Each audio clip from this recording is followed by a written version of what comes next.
മാത്രമാണ് ലഭിച്ചത്. നമുക്കറിയാം, ഇന്ദിരാഗാന്ധിയും രാജീവ് ഗാന്ധിയും നരസിംഹറാവുവും മൻമോഹൻ സിംഗും ഒക്കെ രാജ്യം ഭരിക്കുമ്പോൾ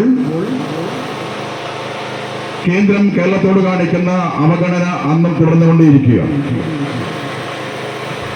ആ സമയത്തൊക്കെ കോൺഗ്രസ് കേരളത്തിൽ ഭരണം കൈയാളിട്ടുണ്ട്.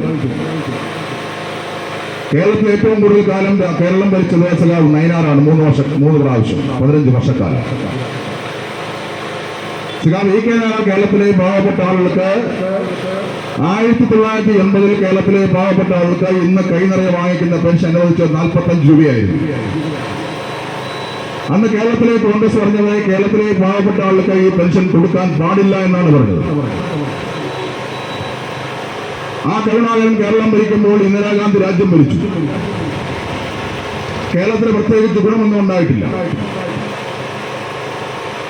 രാജീവ് ഗാന്ധി ഇന്ത്യ ഭരിക്കുമ്പോൾ കരുണാകരൻ കേരളം ഭരിച്ചു, ഉമ്മൻചാണ്ടി കേരളം ഭരിച്ചു, ആന്റണി കേരളം ഭരിച്ചു.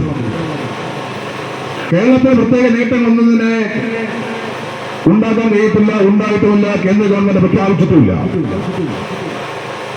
നമുക്കറിയാം, മൻമോഹൻ സിംഗ് രാജ്യം ഭരിച്ച സമയത്ത് നമ്മുടെ രാജ്യത്തെ കുത്തക മുതലാളിമാർക്ക് തീരുന്നതിന് വേണ്ടിയുള്ള വാതിൽ തുറന്നു കൊടുക്കുന്ന സമീപനമായിരുന്നു.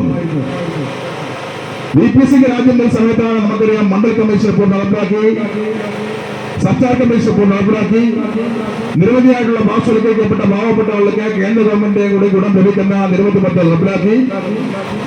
ആ സമയത്ത് കേരളത്തിന് കിട്ടാനുള്ള നിരവധിയായിട്ടുള്ള ആനുകൂല്യങ്ങൾ കേന്ദ്ര ഗവൺമെന്റ് തന്നുകൊണ്ടിരിക്കുന്നു.